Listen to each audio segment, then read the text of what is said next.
Hi, I'm Asher Miller. I'm Jason Bradford. And I'm Rob Dietz. Welcome to Crazy Town, where Mad Max looks like a documentary.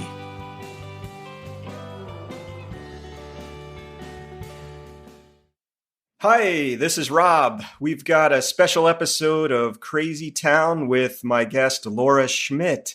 LaUra is the founder of the Good Grief Network and the brain behind their 10-step program to achieve resilience and empowerment in a chaotic climate.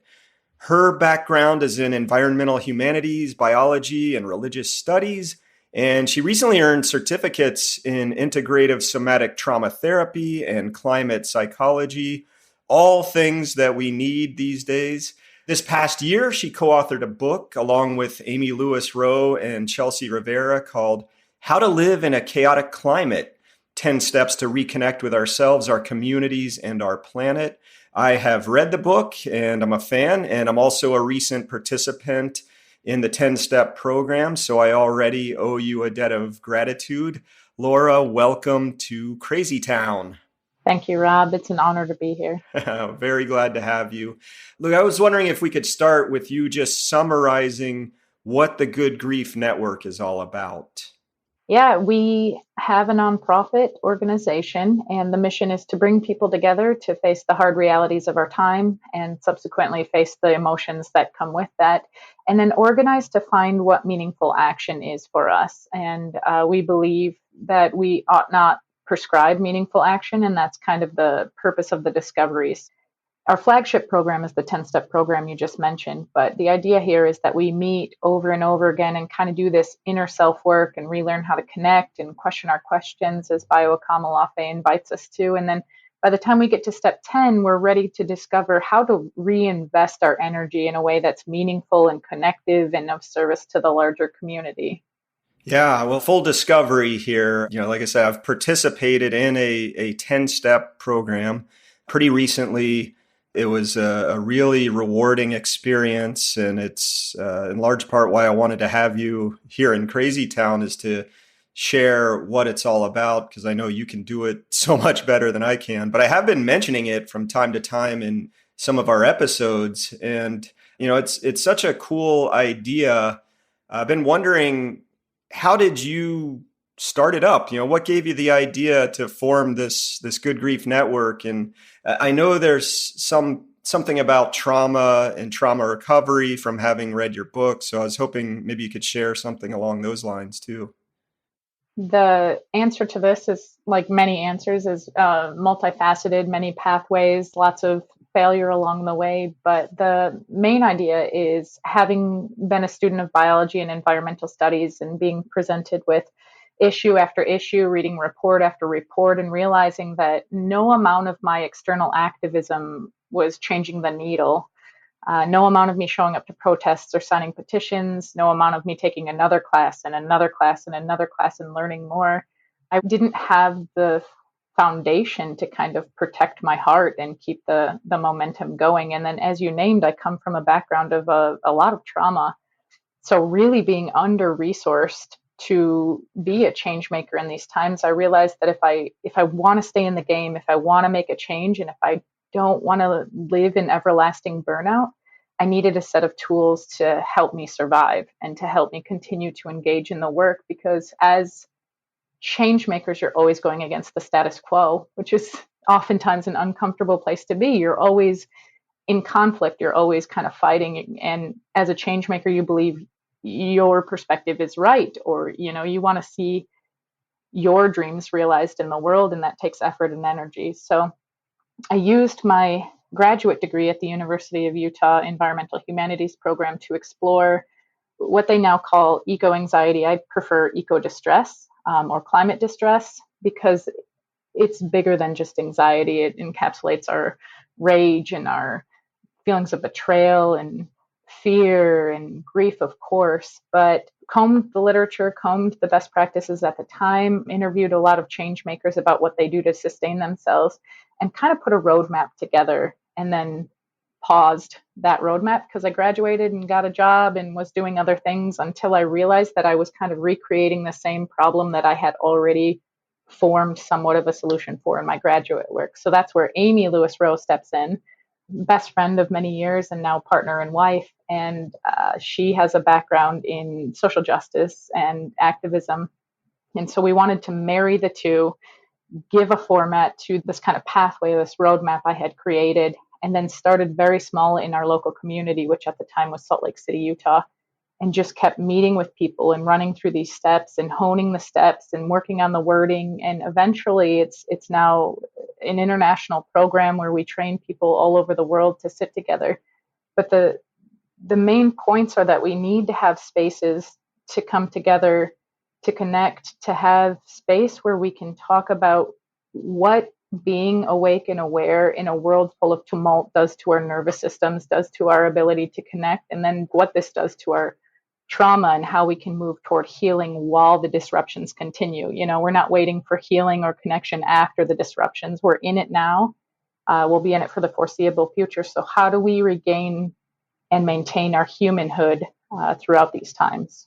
Yeah, so many things are popping in my head from what you just said. The idea, I guess to me, using a simple and maybe overused metaphor is the whole oxygen mask thing on an airplane, put yours on before assisting others. I feel like you're doing such a service with the Good Grief Network, trying to help people realize how to put their oxygen mask on, like you said, so they could stay in the game. And it's really akin to what we're doing here in Crazy Town and at the Post Carbon Institute. Our whole goal isn't just to pepper people with facts and figures and make them more and more distressed. It's to help encourage people to take leadership roles and take action in their own households and in their own communities. And I really appreciate the work that you and the Good Grief Network are doing to enable people to do that. It's really fantastic.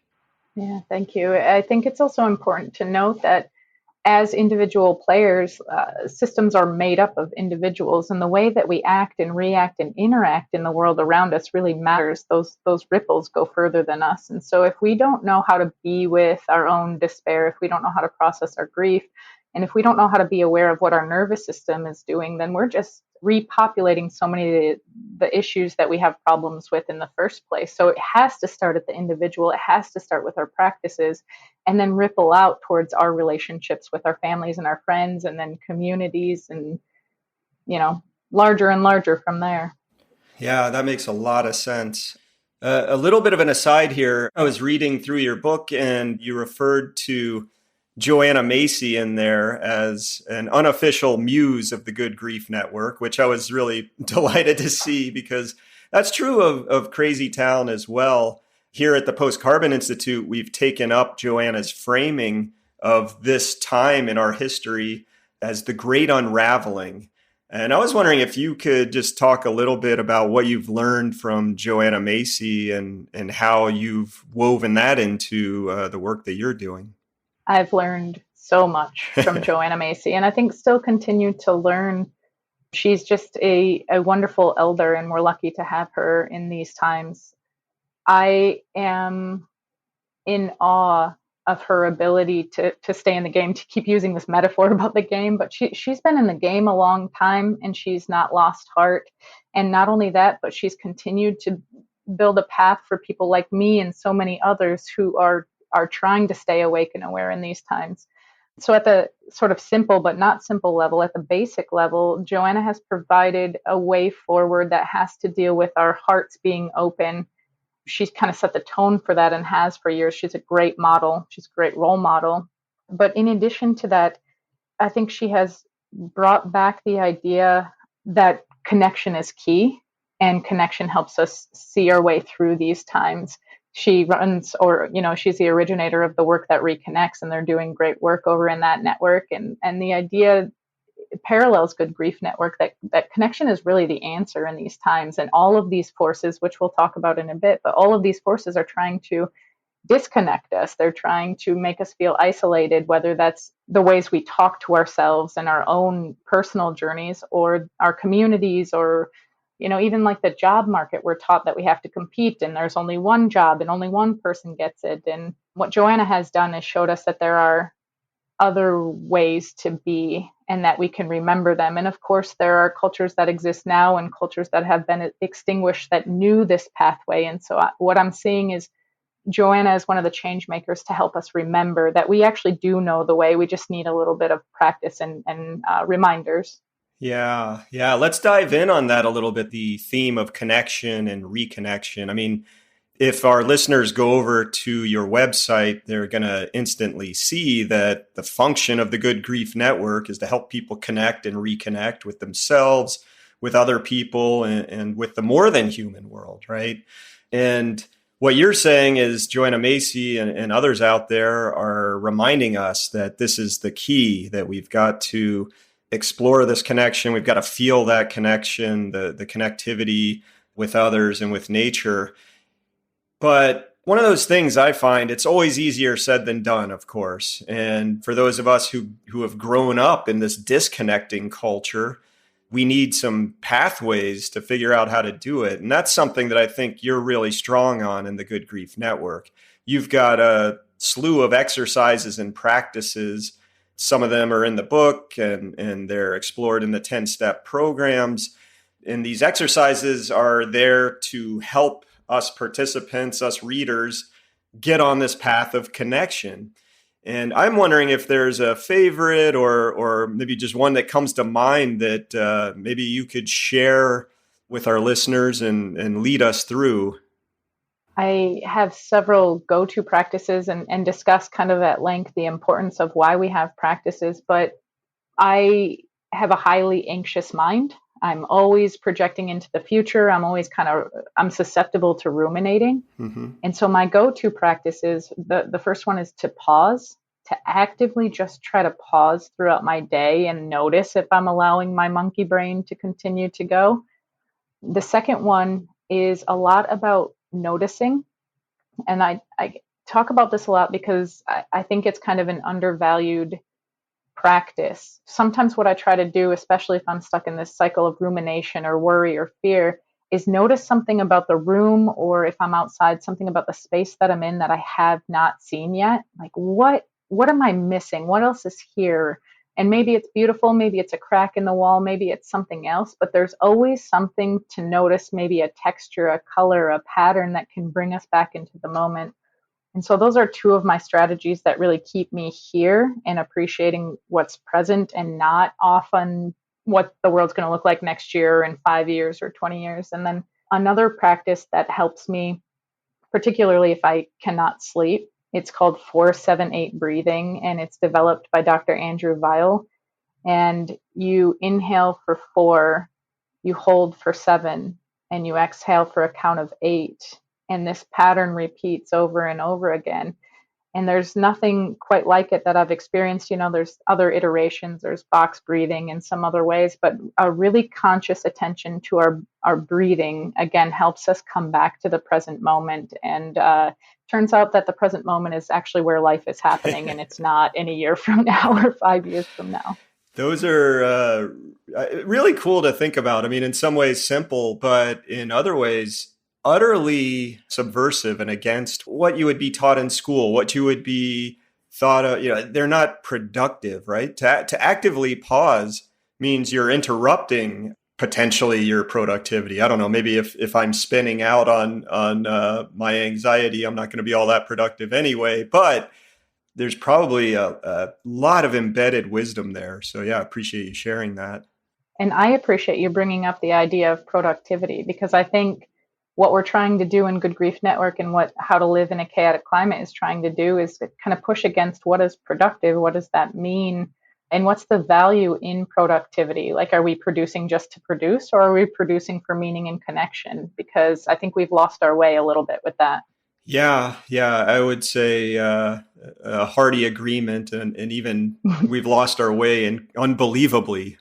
It's funny, one of my co-hosts, Jason, talks a lot about the tertiary economy, and it's this set of jobs that is all on top of what really needs to be done. And and there's books like Bullshit Jobs and all these analyses showing, most people are doing work that they really don't care about. It's just to pay the bills, which Yeah. is important. Obviously, if you're trying to get food or take care of loved ones or whatnot, there can be some connecting pieces to that.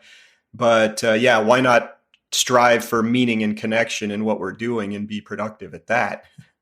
Well, and then we're stuck in the system of having to pay these things, and you need food, and you need to pay rent or your mortgage, you need to pay for your car. We're a little bit stuck in this cycle of capitalism, and I've felt it acutely, and we talk a little bit about it in the book, but when you're just living for the paycheck, it's unfulfilling. And so how do we bring back a standard of living for everyone, for all beings, and the ability to actually incorporate the meaning and the joy that we're here to experience? Like right now, it's kind of like one or the other. How do we do both? And how do we have meaningful jobs? How do we live a life full of intentional purpose? Yeah, it's really funny. You're just reminding me of whenever I talk to students, I've been asked to attend a college freshman level course and describe my career in sustainability.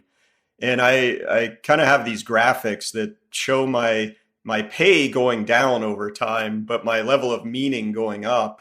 But I'm not trying to complain. That I certainly feel privileged and have enough money to live life, and it's fine. But I would never trade it. I mean, at the end of your life, you don't want to say, I wish I'd have taken a less meaningful job and made a hell of a lot more money. Yeah. It's going to be the other way. I wish I'd used my time for what I thought was the most important thing and the thing that I could contribute the most to. Yeah. And that's, it's kind of against our culture and our system of capitalism, right? Absolutely. Absolutely. And you had asked earlier a little bit about the formation of Good Grief Network, but I think I came to that realization quite young.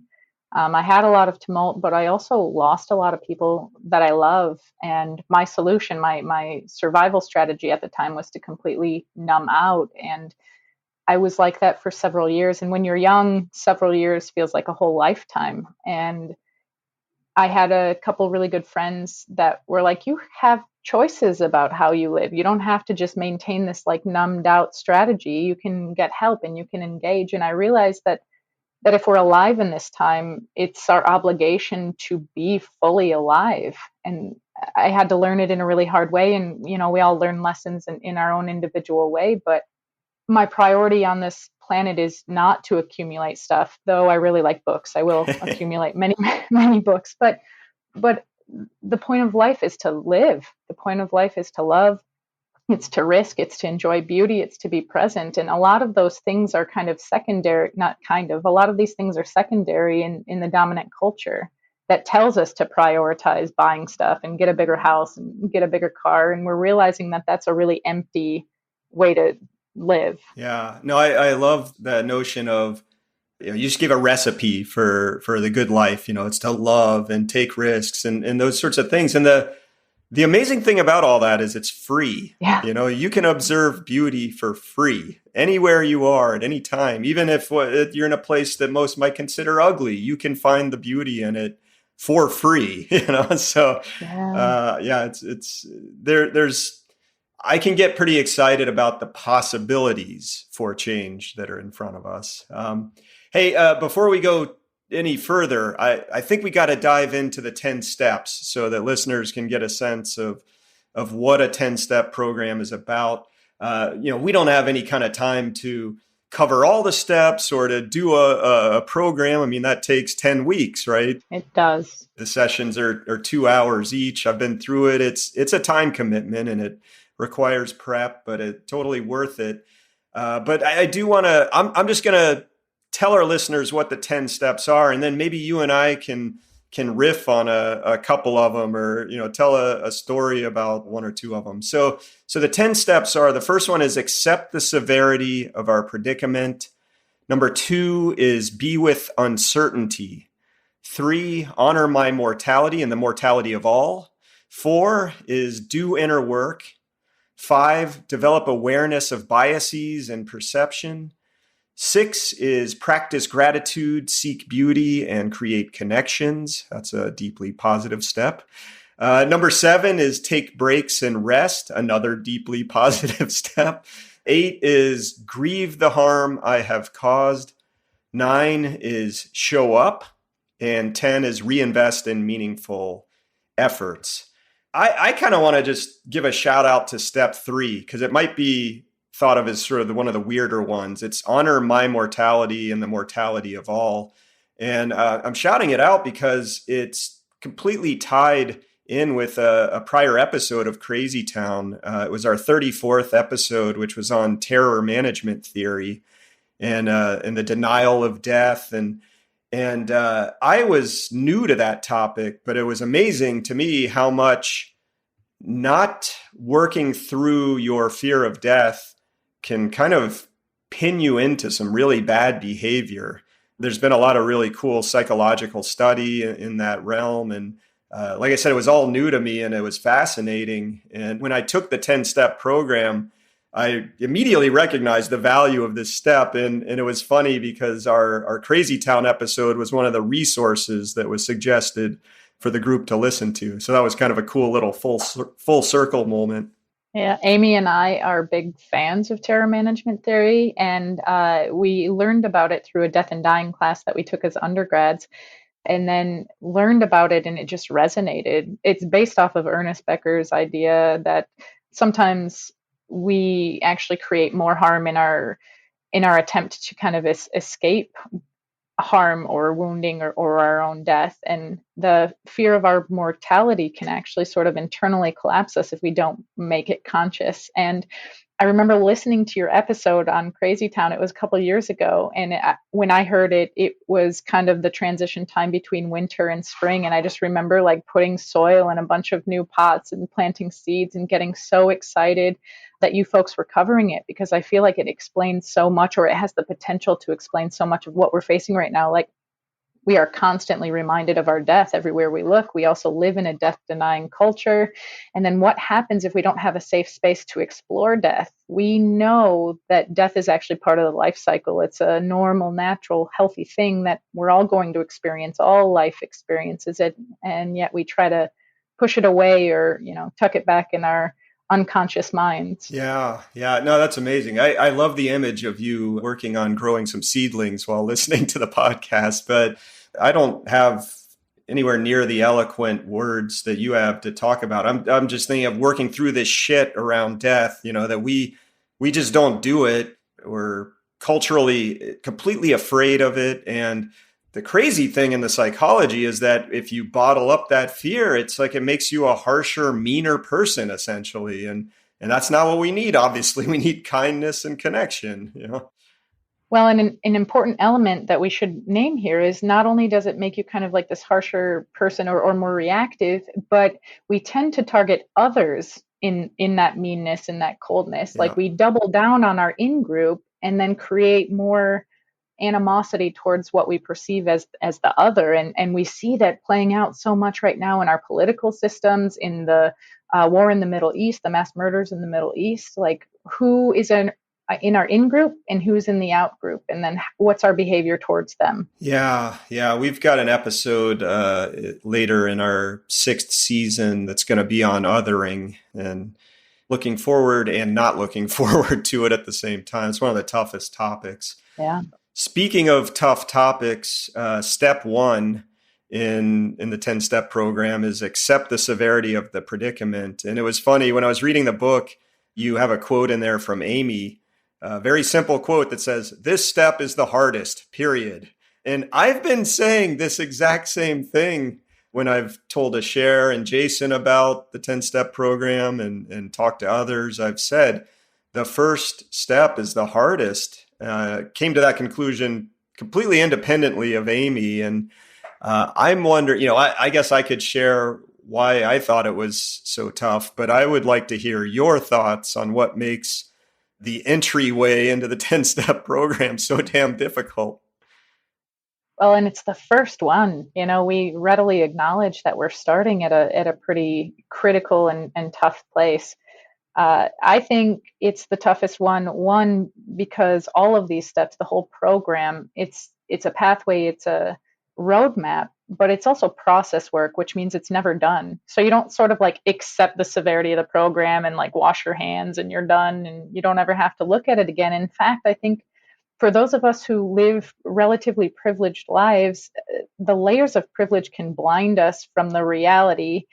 And what I've noticed in my own life is that as we start stripping away either the privileges or analyzing them, you see how multi-layered the predicament is. Some people call it the polycrisis, metacrisis. There's a lot of names for it. We like predicament.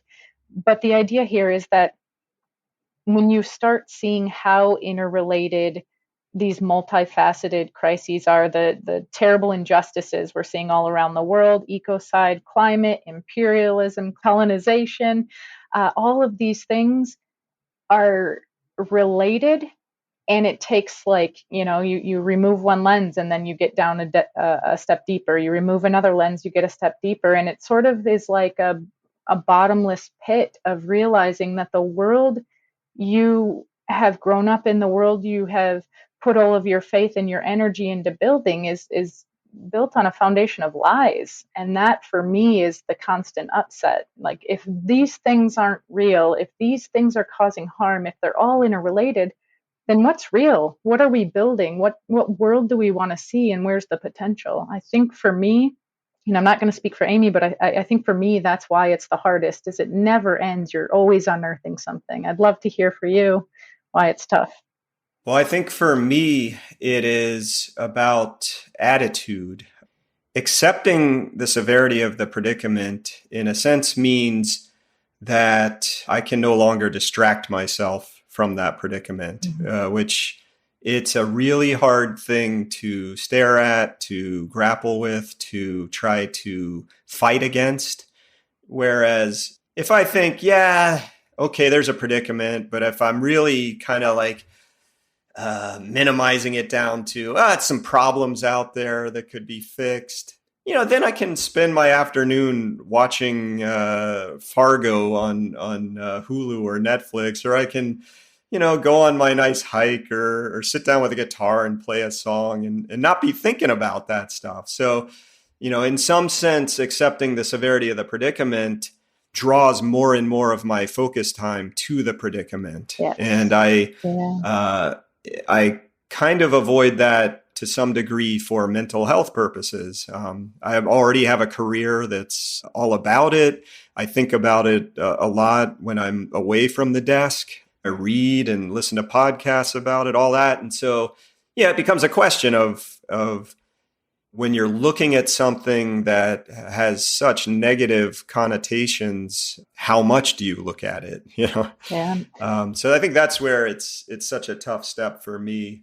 And what you said really resonated about the idea of, it's not like you go through a 10-step program where you listen to a season of a podcast or even go talk to one of the great sustainability heroes like Joanna Macy. It's not like you just then wash your hands and dry them off and it's all done and fixed. I mean, it's a lifetime of learning and struggle. And so I don't want to pitch anything that we do, or even, the awesome work that you're doing as, hey, folks, here's the solution to the problem, because we know it's more than a problem and it's going to take at least as long to find our way out of the predicament as it did that we stumbled into it. What you're saying makes me think a couple things. The first thing is the importance of what some people call pendulation. And that's kind of, you go in and you face it and you do your work, but then you can back out and resource yourself and come back. Like, our nervous systems are not built to constantly look at this level of dysfunction, this level of suffering, this level of injustice. And so by our very nature, we have to go in, pause, come back out. Therapists teach a strategy about kind of going in and doing your work and looking at the problem and facing it, I think, or looking into the sun, as some might call it. And then you actually have to take a break and you have to come back to resource yourself, and you have to rediscover meaning and joy and connection and kind of unplug for a little bit.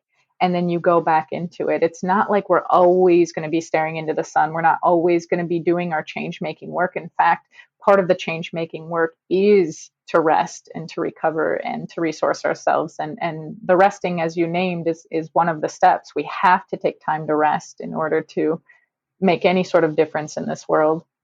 Yeah, I really appreciated that step in the program. It felt like, Sometimes those of us involved in nonprofit work and in change making kinds of things, it's almost like we have to be granted permission to take a break and step back. Although I've always been one to go out and play, so I've had that in my corner. And one of the things that I say most often in terms of something people can do in their lives that's helpful is just go out and be in nature, reconnect in nature, observe, play in nature, and exactly like you say, unplug, literally pull the plug and go outside. It also needs to be said that the way that our dominant culture is set up is it does not afford rest to us. I mean, you kind of alluded to this, but those most marginalized, those who are working multiple jobs, those who are having trouble paying their bills, rest does not come easy. And so this is actually a really hard step as well, because as Trisha Hersey is teaching us, like rest is a human right, and we need to reclaim it. We need to figure out ways that we can start resting more, even if it feels impossible to do so, even if, it feels like the world is working against us and there's no time to rest and we can't pay our bills. We have to get innovative and start reclaiming rest in the ways that we can. It's funny, we can always poke holes in the dominant culture, which you are in your book, you call the dominant culture or the dominant paradigm anti-relationship and anti-life, and obviously it's anti-rest, and that's part of it being anti-life. What's good for you is to be well rested so that you can then go about your work and go about making the connections that you need to make. Yeah, we're seen definitely as producers, to go back to the earlier part of the conversation that we were talking about. The dominant culture only sees us as a value for the outputs we can create. It has no sense of relationality. It has no sense of meaning or joy or those kinds of things. And so it's our moral imperative to start reclaiming those and reclaiming our humanity and reclaiming our relationality, because that's actually the real fundamental parts of life.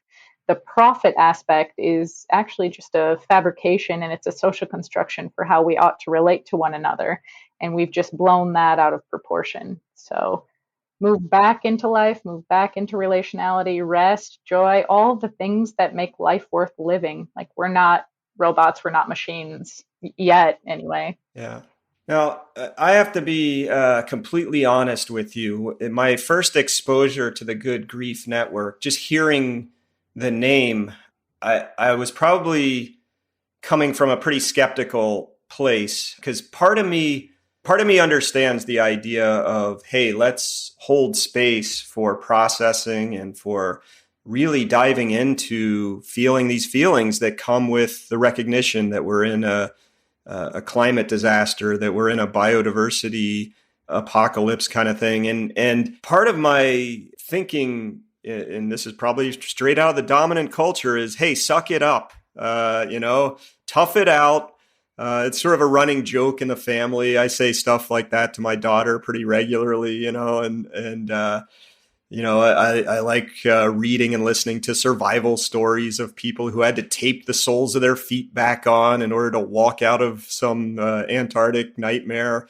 But it's really a time where we need to get past that. Not that you can't be tough, but tough it out doesn't seem to be working so well when it comes to climate. Yeah.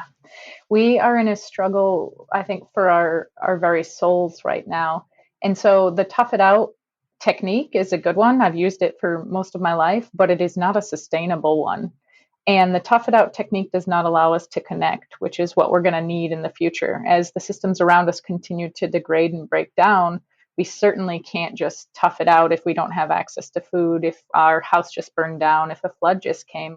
The tough it out technique, again, I'm going to say I used it. It's a strategy I've used for a lot of years coming out of trauma, but it doesn't allow us to be fully alive, in that we have to shut off portions of ourselves in order to exist. And if we want a chance at really being fully alive, I think what Good Grief is trying to do, and what How to Live is trying to do, is an invitation to being fully alive despite the circumstances that are facing us. So yeah, we tough it out to get through some things, but then we have to come back into connection. We have to come back into trusting. And that's going to be super compromised by the addition of trauma, by the addition of struggling. And so therein lies the sort of paradox, is like the way through is together. and yet it's going to constantly be compromised because these survival techniques are going to be engaging. And so when are the survival techniques appropriate? When are we using them because we're scared and we're projecting a future world that is based in scarcity and competition and Mad Max, the road, those types of things. Right. And what are the futures where we can come back and take a break when we realize that we have been hurt and we have been injured? Who's holding us through that process? And I think the grief intimidates a lot of people because we haven't been taught healthy ways to relate to it. And so we're trying to reframe it. Like, grief does have lessons. There's a maturity that comes when we've had to engage with grief and we've had to dance with grief. And one of those lessons is our complete and absolute powerlessness. Yeah, that's kind of a fascinating point in thinking about the humility that comes with powerlessness. And boy, could our politicians uh, use a little bit of that right now. And the idea of a tough it out technique is often the whole rugged individualism. But the Good Grief Network in your work is in many ways about forming close personal bonds, relationships, whether it's with other participants in a group or someone else in your life. I was wondering if you could talk about the role of these kinds of bonds, these close personal relationships in confronting the great unraveling and to, as you've said, staying in the game, being an effective advocate and activist for an environmentally sound and a socially just future. So many of us have forgotten how to trust each other. And oftentimes in Good Grief Network, we call our spaces kind of practice grounds. Like, we come in here and we learn how to relate and we learn how to reconnect because we don't have that elsewhere in our lives. Maybe we don't have supportive friends or family members. Maybe we don't have people that we can come to and show up authentically and vulnerably with. And so Good Grief Network isn't, I think we said this earlier, but it's like, it's not a solution. It's part of the process. It's teaching us that this way of relating can exist and we can bring it back home to our families and to our community members to practice being in relationship with, to practice being in conflict with and moving through and not throwing people out, not canceling them. How do we learn to be ourselves and to be seen, which oftentimes terrifies us because we also don't know how to be vulnerable. And to be vulnerable means risk, and we're pretty risk averse. But yeah, the idea is, I think I said this earlier too, but like, to survive, we need each other. And if we need each other, we have to be able to build trust. And to build trust, we have to practice building trust. And there aren't very many opportunities in our day to day to start practicing trust building. Yeah, I do sense there is a huge need for that out there, especially among those of us who see the world in a way that is distressing to us. That we're recognizing that the path of high energy modernity or late stage capitalism or whatever you want to call it, it's a pathway to ruin, Yeah. and we're kind of fearful about what that means for not just the future of our families and all of humanity, but also just life and the biosphere. And so it's a really important step. And we've heard from even listeners of Crazy Town have commented. They've said things like, "I can't talk about this with anybody around me. They just think I'm Yeah. nuts and that I'm a chicken little." And so it's really refreshing to, at least virtually be in the room with you guys riffing on these topics. And the beauty of Good Grief Network is you're more in the room, you are actually sharing with other participants and hearing their stories and their ways of dealing with what's in front of us. And that's that's a place that can, I think, develop some powerful seeds that can grow and help us deal as we move through the great unraveling. And one of the most beautiful things that I've witnessed, having been in this spaces as well, is when my story that I've not been able to articulate, I've not been able to share yet, is actually said by somebody else in the room. And you automatically are like, oh, I feel seen just by hearing that other person say something that I've been struggling with. Our psychology never ceases to fascinate me, and the mirroring that we can do. Yeah, that can really push us to a new level of understanding. One of the things that you bring up quite a few times in the book is the notion of a heart-centered revolution. I'm wondering if you can describe that a little more, and especially if someone's inclined to join or help kickstart a heart-centered revolution, how might they get involved? So much of the dominant culture prioritizes logic and the thinking mind, and that's a really limited perspective. And we call it heart centered, one, because the heart is the place of connection.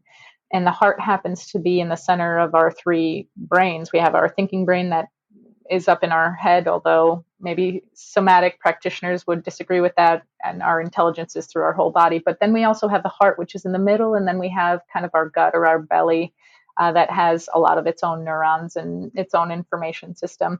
The heart is in the middle of that, and the heart is responsible for love, connection. Our hearts will sync up if we're close enough. Like there's an intelligence to leading with the heart. And then, in addition to that, if people want to be a part of the heart centered revolution, I think that we start with pausing more. We start with intentionality. We start with slowing down. The fast paced world that we've constructed for ourselves has our nervous systems in overdrive almost always. And so there's an intentionality that needs to happen with being able to access this heart wisdom. The heart wisdom doesn't just present itself, we have to kind of look for it and reconnect back into it. But this also means that we have to lead with authenticity and some vulnerability, which again, especially if we've been wounded before, and who hasn't been wounded in one way or another, it requires risk, it requires trust. And so those things also have to be developed. But one of the most important aspects of the heart-centered revolution is acting in service of the larger community. It's not just about you, because you understand you're a relational being. You're part of one of a very big web of beings and things and elements, and you're just a small little piece of it. So anything that you do that benefits the collective benefits the world, in essence. And so this is kind of the stepping stones to the heart-centered revolution. I appreciate that perspective and bringing it to community, and you talked a little bit earlier about power and humility, and that's another way, right? Is getting out of our own heads of self-importance, and realizing I'm just a part of a much bigger game here, and what can I do to serve that? Really good reminder. Speaking of pausing and taking time, I want to bring us to the conclusion of this interview, and thank you for your time. But I want to see if you've got any last parting gifts of wisdom, or I don't want to put that much pressure on you, but any thought that you would want to share that's been on your mind, or that you feel others might want to hear. Yeah, Rob, I have two things for you. May I? Yes, of course, by all means. Great. The first thing is that I think a lot about the word courage and the practice of courage, and how we've never been here before as our little baby species. And so we don't actually know where we're going. And courage demands of us that we take things one step at a time with our hearts open, and that we eagerly and voluntarily ask questions about where we are and what we're doing. And courage also allows us to align with our values. We can use our values as kind of a compass when things look really dark around us, or when we don't know where we're going. And then, of course, this whole episode, this whole discussion has been really about trying to increase our relationality, increase our connections. And I think that helps as we practice courage. We've used words like vulnerability, authenticity, risk, and all these things, but to connect is a deeply vulnerable experience. And so how do we start doing that and practicing? The word practice seems synonymous with courage for me. Thank you for sharing. That's a lot to think about and figure out. And I think that's a definition of courage that kind of runs counter again to the dominant culture. But that's that's the other main thread of this conversation, is we need a new dominant culture, right? Yes. Well, and I'd push back and say we need dominant cultures. There's Yeah, not just one pathway forward. And I think in our quest to kind of standardize everything and make everything one way, we've left out a lot of voices, we've left out a lot of perspectives. And so the time is to start really realizing that our way is not the only way, my way is not the only way. There's lots of ways to do it. And right. Yeah. my wife and I are constantly talking about that. She's like, I have a different way of doing things. You have a different way of doing things. And comes down to trust, right? Like I trust that your way can work as well. Really appreciate that. So your book is How to Live in a Chaotic Climate, 10 Steps to Reconnect with Ourselves, Our Communities, and Our Planet. Highly recommend that you go pick that up and check out the Good Grief Network. And if you have an inkling, join one of the 10-step programs and learn more about what we've been discussing. And with that, LaUra, give us the conclusion with the poem. Thank you, Rob, and thank you for all the good work you guys are doing at the Post Carbon Institute. The poem that I've selected is called On Another Panel About Climate, They Ask Me to Sell the Future, and All I've Got Is a Love Poem by Aisha Sadiqa. She says, what if the future is soft and revolution is so kind that there is no end to us in sight? Whole cities breathe and bad luck is bested by a promise to the leaves. To withstand your own end is difficult. The future frolics about, promised to no one, as is her right. Rage against injustice makes the voice grow harsher yet. If the future leaves without us, the silence that will follow will be an unspeakable nothing. What if we convince her to stay? How rare and beautiful it is that we exist. What if we stun existence one more time? When I wake up, get out of bed, my 7-year-old cousin with her ruptured belly tags along. Then follows my grandmother, aunts, my other cousins, and the violent shape of their drinking water. The earth remembers everything. Our bodies are the color of earth and we are nobodies. Then born from so many apocalypses, what's one more?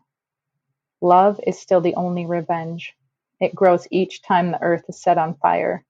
But for what it's worth, I'd do this again. Gamble on humanity 100 times over.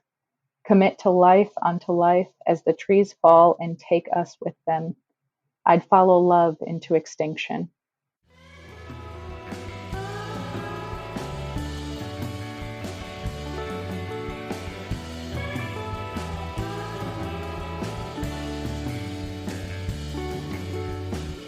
That's our show. Thanks for listening.